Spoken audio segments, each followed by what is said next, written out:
ఆధారం లేదు సార్. ఉన్నట్టుండి మాకు ఇంత మోసం చేశారు సార్. మాకు డబ్బులు తీసుకొని మాకు ఏ ఆధారం లేకుండా చేశారయ్యా.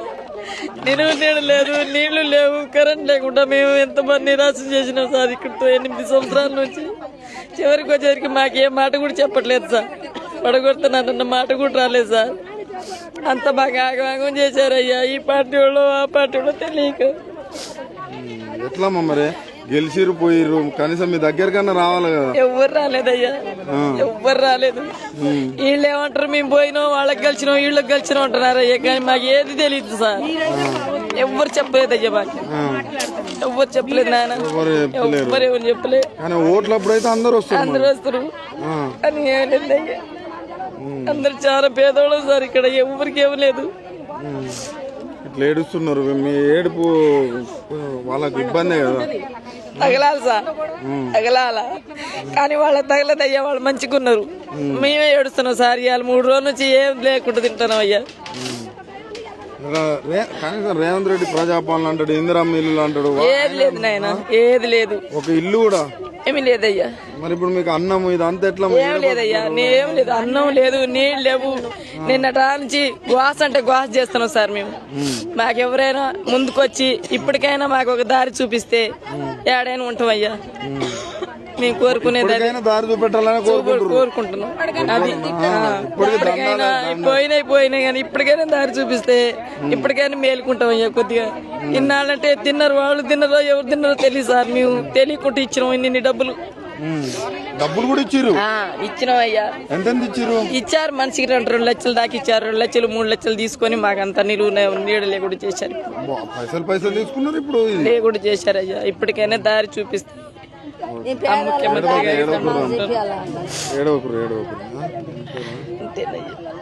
చెప్పిన సార్. ఎవరైనా దారి చూపిస్తే ఇప్పటికైనా కట్టుకుంటాం. పైసలు పోయినాయి ఏం లేదు సార్. ఇంకేముందండి మాకు పొంగిలేటి ఏమంటాడట నాకు తెలవకుండా చేసిర్రు అన్న. తెలవకుండా చేస్తారా అన్న? నువ్వు భూముల మీద పెద్దోనివే, నువ్వు నీకు తెలవకుండా లోకం. చిన్న పిల్లగాడు కూడా నమ్మడు. కాకపోతే ఇవాళ నువ్వు నీ మెప్పులు పొందడానికి నువ్వేదో అంటున్నావు కానీ తప్పు అన్న. సీనన్నా నీకు దండాలన్నా, ఓటేసి గెలిపించామన్నా అన్నా. నీకు 1000 కోట్ల దండాలన్నా. మమ్మల్ని రోడ్డు పాలు చేసినావు సీనన్నా. సీనన్నా నీ ఫోటో పెట్టుకున్నావే మేము. రోడ్డు పాలు చేసినవే అన్నా. రోడ్డు పాలు చేసిండు మమ్మల్ని బయటికి నెట్టింది. ఇందులో కూడా లేకుండా ఇప్పుడు నెడతామంటే కనీసం వీళ్ళందరికీ ముఖ్యమంత్రి అన్న ముందు పర్మిషన్ ఇచ్చిన సామాన్ కనీసం ముఖ్యమంత్రి అన్న మాట్లాడాలిగా. అసలు ఎవరు లేదు, ఏది లేదు. రేవంత్ రెడ్డి గారే వాళ్ళేనా చేసింది. మాకు ముహూర్తం పెట్టింది. ఆదోర ఏ ముహూర్తాన పాదం పెట్టిండో ఈ పేదోళ్ళ మీదనే కళ్ళ కంప కొడతారు. భగవంతుడు పెద్ద కట్టించుకోలేడు. భగవంతుడే చూసుకుంటాడు.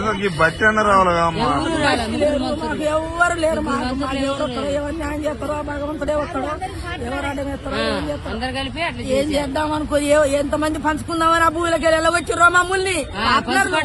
పార్ట్నర్షిప్ చేసుకుని మమ్మల్ని వెళ్ళగొచ్చి రోడ్డు పాలు చేసిర్రు. ఈ వయసులో ఎటు పోవాలి మరి? ఇప్పుడు నువ్వు కూలికే పోతా సాధన అయితే, లేకపోతే ఇంటి దగ్గర ఉంటావు. ఇప్పుడు ఇల్లు పోయింది, ఎటు పోవాలి? ఎక్కడ పోవాలి? ఏం లేదు, ఖర్చులు అయిపోయారు. ఇట్లాంటి పరిస్థితి వస్తాయా అనుకురమ్మా? ఇక్కడ ఉన్న నాయకులు ఏం చేశారంటండి, మీరు కట్టుకునేదేదో 5-6 లక్షలు పెట్టి గోడలు పెట్టి ఇటుకలు తోలుకొని మంచిగానే వేసుకోండి, ఎక్కడికి పోవు అని మమ్మల్ని బుజ్జగించి ఈ పని చేశారు. ఎట్లా ఇప్పుడు కాంగ్రెస్ వస్తే మార్పు వస్తుంది, అందరు పేదోళ్ళకి ఇల్లు ఇస్తారు అనుకుర్రు. వీళ్ళు వచ్చి ఇట్లా చేయడాన్ని ఎట్లా చూస్తారు? ఏం చేస్తాం, మేమేం చేస్తాం సార్? మరి అందరు ఏడుస్తున్నారు. మాట్లాడలేవు అసలే, నాకు బీపీ షుగర్, నేను ఎక్కువ మాట్లాడలేవను. ఉంటాయి.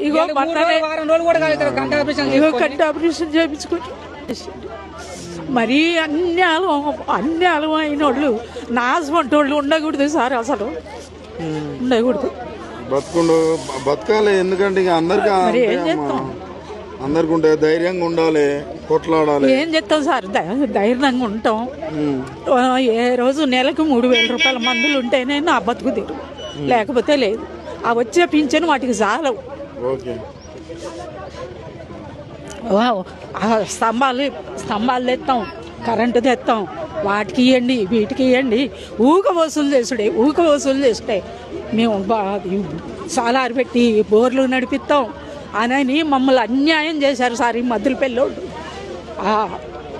మొత్తం వాళ్ళే, ఆ మద్దుల పెళ్ళోళ్ళే వాళ్ళు చావటానికి. వాళ్ళు మాత్రం పురుగులు పడి చచ్చిపోతారు, మామూలుగానైతే సావరు, పురుగులు పడతాయి వాళ్ళకి. మార్పు లేదు, ఏమి లేదన్న. నాకు తెలంగాణ ఉన్నప్పుడు కేసీఆర్ ఉన్నప్పుడు మంచిగా ఉండే. అసలు ఇళ్ళ జోలికి రాలే, కరెంటు తీయలేదు, ఏం చేయలేదు, అసలు మమ్మల్ని ఏమీ అనలేదు. రేవంత్ రెడ్డి వచ్చినాక ఇది మొత్తం స్టార్ట్ అయిందన్న.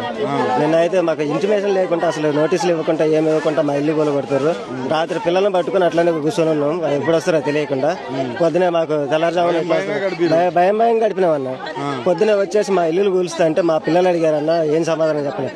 ఇల్లు ఎందుకు కూరుస్తున్నారు డాడీ అమ్మ అనేసి అడిగితే అసలు మా కంట్లో నీళ్ళు చొక్కలు వాళ్ళే, ఏం చేస్తాం వాళ్ళని పట్టుకుని వాళ్ళు కూర్చొని. నా పొద్దాక అన్నం లేదు, ఇల్లు గోలు కొట్టిన దాకా. నైట్ మధ్యాహ్నం 2-3 గంటలు అప్పుడు పోయి టిఫిన్ తెచ్చుకొని పిల్లలకి అన్నం పెట్టేసి బతుకు జీవుడు అనుకుంటా ఆడనే కూర్చొని ఉన్నాము.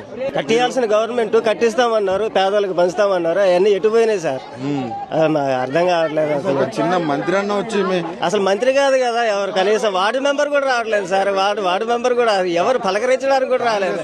నుంచి మా పిల్లలు ఎండలోనే ఉన్నారు. ఎందుకు ఇల్లు కూలుస్తున్నారమ్మా అంటే వాళ్ళకి ఏం సమాధానం చెప్తాం మేము? ఎండలోనే మాకు చెట్టు నీడ లేదు, ఏమి లేదు, ఫుడ్ లేదు, ఏమి లేదు. మా పాపకు ఫీవర్ కూడా వచ్చింది. ఏమని అడుగుతాం? ఇంకా మా మంత్రులు చుట్టూ ఉన్నారు కదా, మా మంత్రుల ఇన్వాల్వ్మెంట్ లేకపోతే మమ్మల్ని వచ్చి కనీసం పరామర్శించాలి కదా. మరి ఏది జరగడం లేదు, మేము ఎవరికి మొరపెట్టుకోవాలి? ఇంకా గవర్నమెంట్ మీద ఆధారపడి ఉంటే ఇదేనా మాకు మిగిలేది?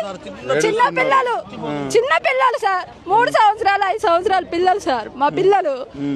మా ఇల్లు ఎలా కూలగొట్టారో కూడా వీడియో ఉంది, చూపెడతాం.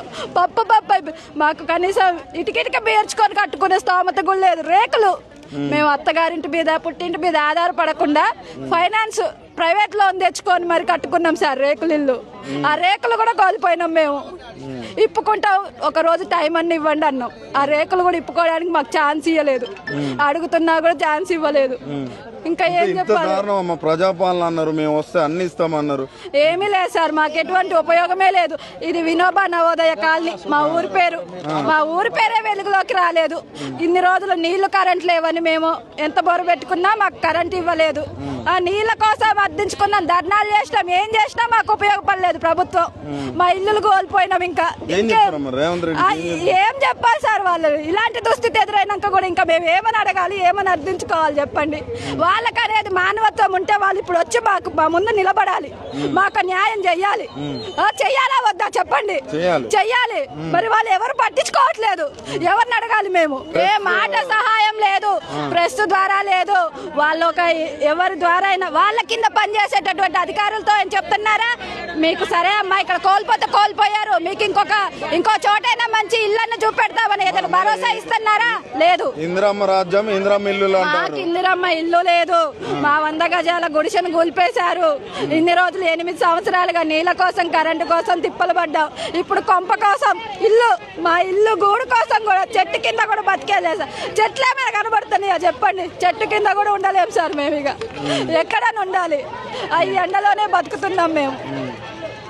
ఎవరు చెప్తున్నారు న్యాయం? వచ్చిండు ఒకసారి చెప్పండి అమ్మా, ఏమంటారు? ఆయన పేరు నాకు తెలియదు కదా. నీకు న్యాయం చేస్తాం. కాంగ్రెస్ వాళ్ళని తిట్టొద్దు, కాంగ్రెస్ వాళ్ళని తిట్టొద్దు. కేటీఆర్ వచ్చినప్పుడు మీరు బయటికి రావద్దు, బయటికి రావద్దు. మీకు చోట్లు మేము ఇస్తాం అని అంటున్నారు. ఇప్పుడు మరి వచ్చి నిన్నమన్నా రాలేదే అని మేమంటే అసలు కాదు, మేము నిన్నమన్నా అందుబాటులో లేము, నిన్న ఆడే సరిపోయిందిగా, వేరే దగ్గర చూపిస్తాం అని అంటున్నారు. ఇప్పుడు ఆయన మీద ఓట్ల కోసం వస్తానంట. ఓట్ల కోసం అసలు ఇప్పుడు ఓట్లు ఎక్కడ? ఓట్లు ఎవరు కావాలి? గత 10 సంవత్సరాల నుంచి కూడా కరెంటు ఉన్నది, నీళ్ళు వచ్చినా మమ్మల్ని ఇబ్బంది ముందు కరెంట్ లేదు.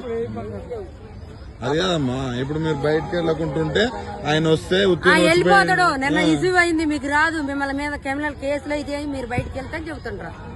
ఇప్పుడు చెప్పారు పోలీసులు కాదు ఎవరో వచ్చారు అక్కడికి పోలీసులు ఏముంది ఆ సార్ వాళ్ళు ఎక్కడ చేతి వీళ్ళు అట్టింటున్నారు రెవెన్యూ డిపార్ట్మెంట్ ఎవరో కానీ వాళ్ళ పేర్లు తెలియదు కదా. ఇట్లా కాంగ్రెస్ వాళ్ళని మీరు తిట్టొద్దు, ముందుకు రావద్దు. మీరు మీకు తర్వాత మీకు 3 రోజులు ట్రైనింగ్ ఇస్తున్నారు. మీరు బయటికి రావద్దు. నిన్నటాలకి